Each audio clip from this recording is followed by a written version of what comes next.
Massachusetts are fines that he puts in place on the federal level. Congressman Paul, who's right? I think they're all wrong. I think this is a typical result of when you get government involved, because all you're arguing about is which form of government you want. They have way too much confidence in government sorting this out. So I would say there's a much better way, and that is allow the people to make their decisions and not get the government involved. You know, it's only been...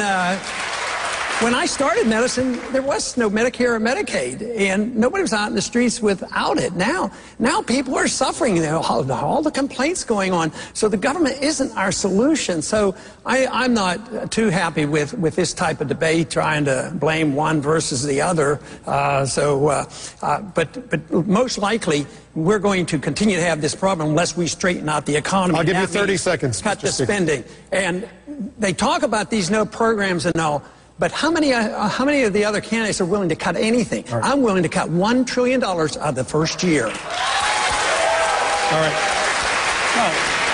I just want to say that I actually think if you look at what Ron Paul's background is as a doctor, and you look at medicine in the early 60s, and you look at how communities solve problems, it was a fundamentally more flexible and less expensive system, and there's a lot to be said for rethinking from the ground up the entire approach to health care. Let's go to Miami. We have another question. CNN Español's Juan Carlos Lopez is standing by. Go ahead. Yes, Wolf, our question now comes from Argentina. I believe, Jennifer, your question has to do with the future. Yes, thank you very much, and good evening. We have many qualified Hispanic leaders. Which of our Hispanic leaders would you consider to serve in your cabinet? I don't have one particular name that I'm going to bring up, but my litmus test would be to get individuals, Hispanic or otherwise, to understand monetary policy and understand the system. But also the Hispanic community is especially attuned to the foreign policy of non-intervention. They are more opposed to war than other communities, so I would think there's plenty in the Hispanic community that could give me good advice and an understanding of why a non-intervention foreign policy is very attractive to the Hispanic people. I want to ask each of these gentlemen why they think their wife would make a great First Lady. Congressman Paul.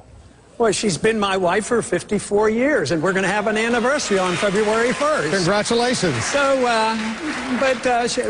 she's the mother of 5 of our children, and she's a grandmother of 18 grandchildren, does an excellent job, and she's also the author of a very famous cookbook, the Ron Paul Cookbook. So. When I was 3 years old, I was very blessed that my parents brought me here from Cuba. They brought me here so that I could be raised in freedom and in liberty. President Obama has recently announced that he is liberalizing trade and travel policies. What would be your position as president toward the island of Cuba? You said the U.S. should talk to everyone. Imagine you're in the Oval Office, you speak to Raul Castro, what would you say to him? Well, I'd ask him what he called about, you know. What was the purpose of his call? No, I would ask him, what can we do to improve relations? Because I wouldn't see them as likely to attack us. When I was drafted in October of '62, that was a different world. I mean, there were nuclear weapons in Cuba. That was a different story.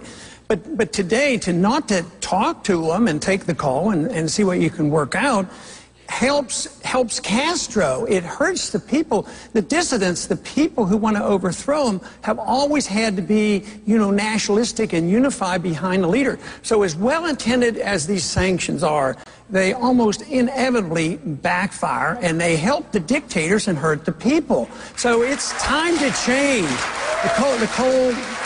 The Cold War is over. They're not going to invade us, and I just think that a better relationship and trade relationship, so many people, I think I've noticed already, and since I've been talking about this issue the last 4 or 5 years, I think the people have changed their mind. The American people are getting much more open, not nearly as frightened. People, I don't think they see a jihadist under the bed every night, and we have to worry about that. I think there's I worry about overreaction and overconcern and lack of ability to talk to them when they call you. How would your religious beliefs, if you're elected, impact the decisions that you make in the office of the presidency? Congressman Paul. Well, my religious beliefs wouldn't affect him. My religious beliefs affects my character and the way I treat people and the way I live. The only thing that would affect...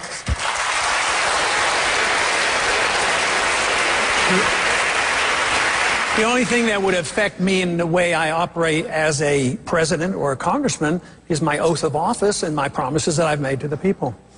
Governor? Ron Paul makes very good points. I concur with that. I want you to tell voters who are watching or are here on this campus right now why you are the one person on this stage that is most likely to beat Barack Obama. Congressman. Well, you know, so far we have some pretty good evidence that I'll do quite well and have a better chance than the rest to beat him, because if you do a national poll, I do very, very well against Obama.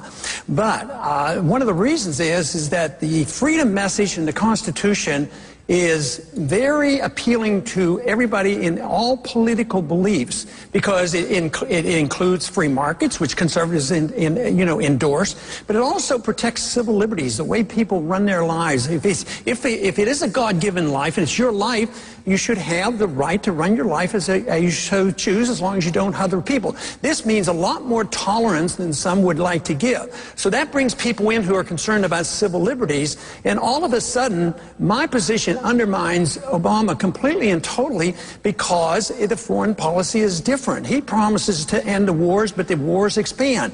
A constitutional foreign policy will end the wars, and if you want somebody to talk about peace and prosperity, it has to be somebody who understands money and a foreign policy and free markets.